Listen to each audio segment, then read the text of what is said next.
Sahabat DKB, senang dapat kembali menjumpai saudara dalam acara Wasiat Kekal berupa renungan firman Allah yang memandu kehidupan kita. Saya berharap semua sahabat DKB selalu berada dalam lindungan Allah dan mengerjakan segala sesuatu dalam tuntunan Tuhan. Saya Pendeta Rusla Rosa, Pendeta GKI Kepaduri yang sekarang melayani secara khusus di Yayasan Komunikasi Bersama, media pekabaran Injil yang memanfaatkan berbagai macam media untuk mewartakan Injil Kerajaan Allah. Nah, renung kita pada hari ini, hari Rabu 20 Juli 2022, didasarkan pada Injil Yohanes pasal 6 ayat 41 sampai 51. Di bawah judul Melihat Secara Berbeda. Yang akan menjadi pusat permenungan kita adalah ayat yang ke-42 dari Yohanes pasal 6 ini. Sebelum membacanya, mari kita berdoa memohon pimpinan Roh Kudus. Kita berdoa. Bapa di sorga, kami sungguh rindu pada sabda Tuhan. Tapi sadar akan keterbatasan kami, maka kami mohon Engkau yang menolong kami, supaya kami dapat mendengarkan firman Tuhan ini dengan sungguh-sungguh. Supaya kami mengerti firman Tuhan dengan benar.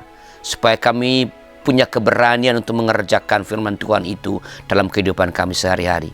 Pakai segala peralatan di studio YKB ini sebagai alat dalam tangan Tuhan, supaya pemberitaan firman Allah ini pada hari ini boleh berjalan dengan lancar, diterima dengan baik, didengarkan dengan baik oleh umat-Mu yang bersama-sama dengan kami saat ini. Terima kasih ya Bapa, demi Kristus Yesus Tuhan kami berdoa. Amin.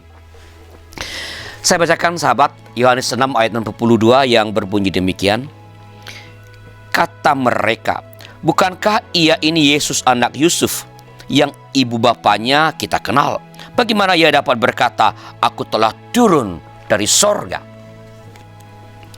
Alkisah, seorang bangsawan yang sangat kaya pergi berjalan-jalan di kota dengan penampilan yang sangat-sangat sederhana. Ketika ia melewati showroom mobil merek terkenal, ia pun masuk ke dalamnya. Namun sang salesman yang melihat penampilan calon pembelinya itu tidak mau melayaninya, bahkan berbicara kasar kepada orang yang sangat kaya ini. Bangsawan itu pun marah. Ia lalu meminta pegawainya mengatur kunjungan resmi ke showroom mobil tersebut. Ketika ia hadir dengan penampilan resmi kebangsawanannya, ia disambut dengan sangat megah dan penuh dengan rasa hormat. Bangsawan itu kemudian membeli seluruh mobil tersebut untuk dijadikan mobil pengangkut sampah kota. Reputasi perusahaan mobil mewah itu berlangsung menjadi jatuh. Reputasinya ambruk karena mobil-mobil istimewa mewah itu dipakai untuk mengangkut sampah kota. Sahabat, orang Yahudi pun bereaksi keras terhadap Yesus karena mereka hanya melihat Yesus sebagai seorang anak tukang kayu. Mereka melihat bagaimana ia dibesarkan di Nazaret. Mereka tidak mampu memahami bagaimana seorang yang rendah dan miskin seperti itu bisa menjadi utusan khusus Allah. Mereka hanya melihat dari apa yang tampak. Itulah alasannya, itulah sebabnya mengapa mereka menolak Yesus. Padahal dengan menolak Yesus, mereka menolak juga kehidupan kekal. Sahabat EKB, apakah kita pun pernah berlaku demikian? Apalagi kalau sering berlaku demikian. Mungkin kita pun perlu belajar untuk melihat keberadaan seseorang melampaui apa yang bisa dilihat secara lahiriah.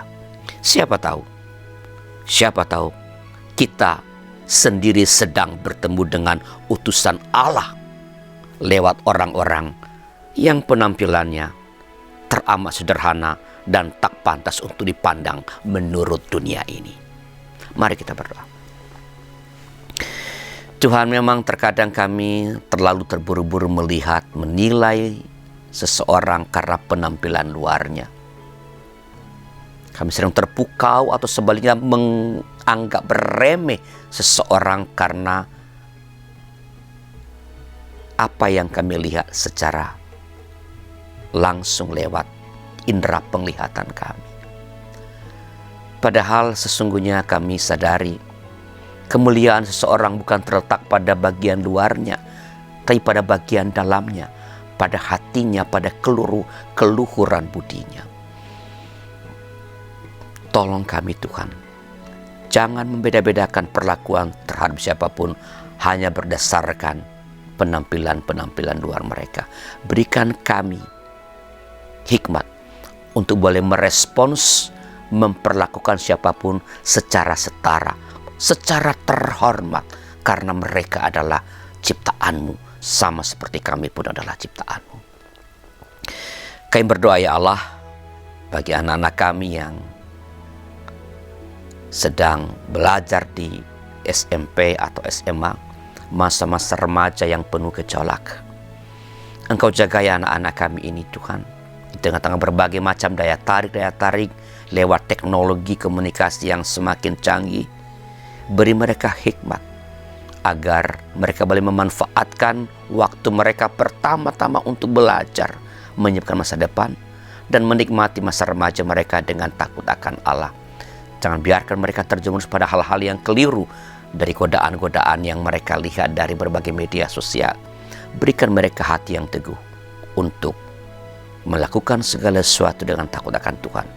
Berikan kepada orang tua mereka juga hikmat untuk boleh mendampingi anak-anak remaja ini, berusaha memahami gejolak remaja mereka supaya terjadi komunikasi yang baik, dan oleh itu mereka boleh saling bekerja sama untuk melawan berbagai macam godaan yang dapat menjerat anak-anak kami yang masih berusia belia ini.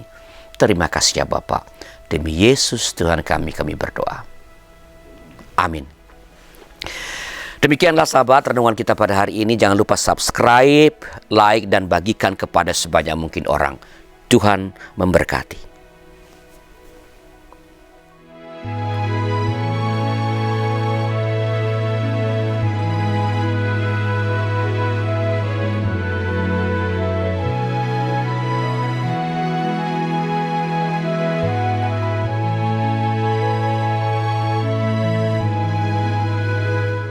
Sahabat, mari dukung pelayanan dan pekabaran Injil melalui YKB dengan membagikan link acara ini kepada sebanyak mungkin orang.